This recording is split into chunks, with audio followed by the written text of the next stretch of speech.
Hello guys! Kumusta? Isa ka rin bang Starlink Mini user? Baka wala ka pang bag at power bank para sa Starlink Mini mo? Bagay na bagay ito sa'yo, lalo na if nasa remote area ka or laging may power interruption or brownout sa area nyo. No worries ka. Anytime pwede ka maka-online. Tapos samahan mo pa ng bag para secured ang Starlink Mini mo sa travel or any outdoor activities. Tamang-tama kasi ang City Mods ay may product na bag and power bank para sa Starlink Mini natin.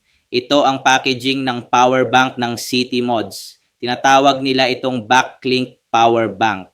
Mag-quick unboxing tayo para may idea kayo if ano ang mga kasama once bumili na din kayo. Makikita nyo naman safe na safe siya kasi may foam protection sa loob. Isa sa mga kasama nito ay ang USB Type-C cable.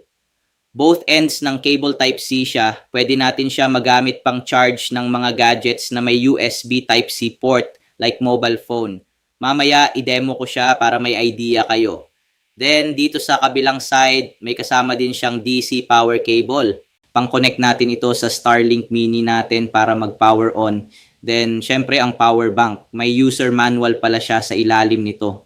Alam ko naman, karamihan sa atin hindi mahilig magbasa ng user manual or yung iba visual learner sila.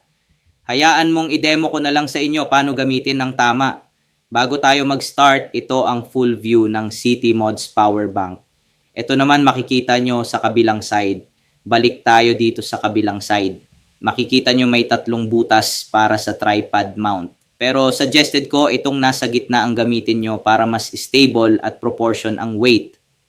Yung ibang slot for mount is for triangular bracket, suction cup mount, or magnetic mount. Parang ganito, para may idea po kayo. Then, pag i-charge mo itong power bank, andito ang DC input port niya. I-check muna natin if may charge pa siya o need ng i-charge. I-press nyo lang po itong power button para makita nyo if ilang bar pa ang battery. Ito ang battery level niya based sa light indicator. Pag 4 lights, it means 100% or fully charged siya. Then, pag 3 lights, it means 75% ang charge niya. Then, pag 2 lights, it means 50% ang charge niya. Then, pag 1 light na lang, it means 25% ang charge niya or low battery na. Need na siyang i-charge. Then, pag no light na, it means need nyo na siyang i-charge agad. Note, huwag hayaan mag-zero charge or no light kasi it can lower the lifespan of the battery. Sa pag-charge naman, madali lang. Gagamitin lang natin yung existing Starlink Mini power supply at DC power cable. Itong other side ng cable, isaksak nyo lang po dito sa DC input ng City Mods power bank. Syempre yung kabilang dulo dito sa power supply, saksak nyo lang po dito. Then i-plug nyo lang po sa power source. For example, fully charged na ang City Mods power bank nyo. Itong USB Type-C cable, magagamit natin siya pang charge ng ating gadgets. Dalawa ang output port niya. Kung makikita nyo, in case may isa ka pang USB Type-C cable, pwede kayo mag-charge ng dalawang gadgets like mobile phone. Saksak nyo lang po dito. Then yung kabilang i-charge nyo na gadget, dito sa example ko, ang i-test ko if mag-charge ang luma kong Razer phone. As you can see, nag-charge po siya. It means working ang City Mods power bank natin for gadgets. It's time to try sa Starlink Mini natin if mag-power on. Dito nyo makikita ang DC output port para i-connect natin sa Starlink Mini. Yung short DC cable lang po ang pwede isaksak dito. Kunin ko lang ang short DC cable, then saksak nyo po ng sagad dito. Ganito lang po. Makikita nyo properly plug na po siya. Kunin na natin ang Starlink Mini para alisin ang kickstand niya. Ito yung tinatawag na kickstand. Para maalis ito, need lang po iangat para maalis sa pagkalak. Angat sabay hila ng konti downward or pababa. Ganun lang po siya kadali maalis. Then, pwede na po natin i-integrate ang City Mods power bank.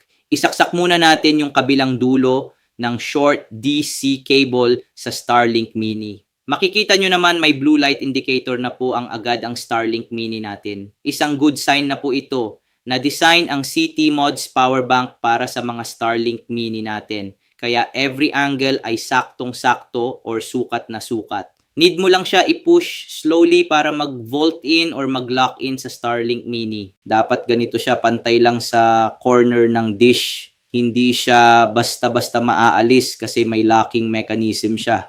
Makikita din naman yung blue light indicator sa Mini natin as proof na kayang i-power on ng CT Mods power bank. Ang maganda dito sa CT Mods power bank, andito pa din ang kickstand features. Ito siya, need lang iangat. Same functionality lang siya ng original kickstand at yung angle niya, same lang.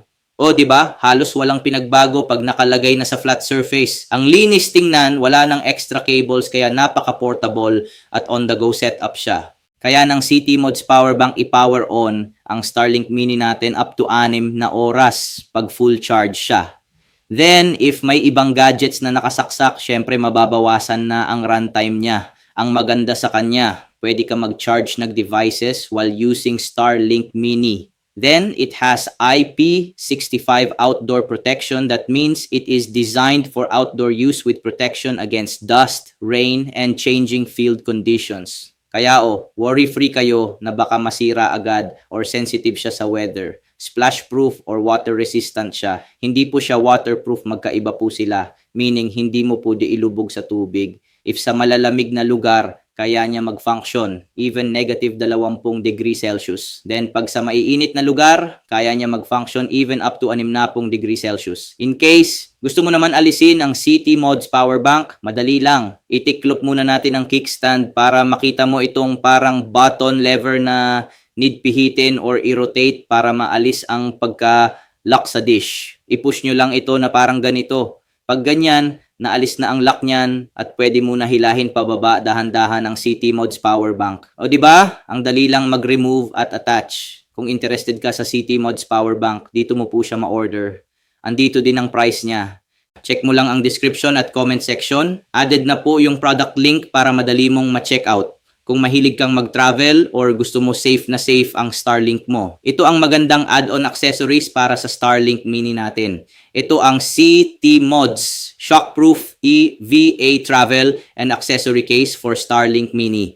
Quick unboxing ko siya. So, para may idea kayo, ganito lang siya kalaki. Then sa loob, andito yung sling or strap ng bag. Ilagay ko lang siya para ma-demo ko sa inyo ng maayos. Ito siya guys, pag nakakabit na ang sling or strap sa bag. Ang tanong mo siguro ano-ano ang kasya or pwedeng ilagay dito sa travel bag for Starlink Mini. Siyempre, unahin natin ilagay ang CT Mods power bank kasi na-design yung slot na ito para dito. Saktong-sakto, di ba?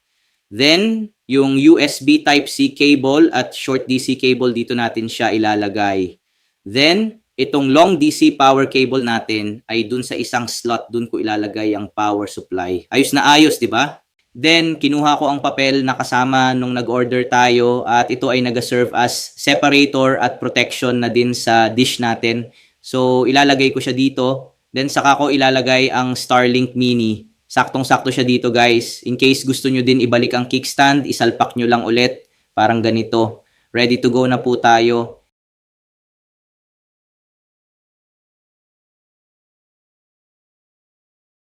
Ito guys, nasa labas na tayo. I-model ko muna sa inyo ang travel bag for Starlink Mini para may idea kayo if gaano lang siya kaliit.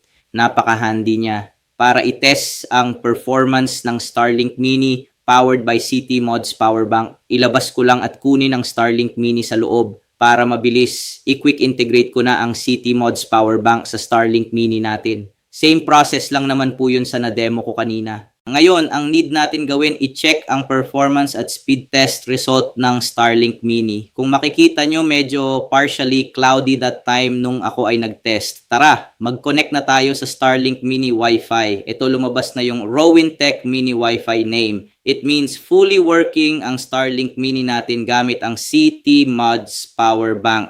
First, speed test ko siya sa fast.com para walang bias. Base sa results, 120 Mbps ang download speed ng Starlink Mini natin gamit ang CT Mods power bank. Then, ang download speed naman ay 33 Mbps. Then, sa latency or ping is 29 na milliseconds. This time, i-test naman natin gamit ang Starlink app. Base sa results, 162 Mbps ang download speed ng Starlink Mini natin gamit ang CT Mods power bank.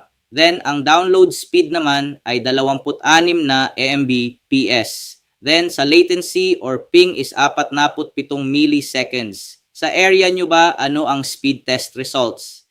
May ibang clients kasi ako lumalampas ng 200 Mbps download speed ang Starlink Mini nila. I-try natin naman sa Mobile Legends if hindi lag ang Starlink Mini Wi-Fi powered by CT Mods Power Bank.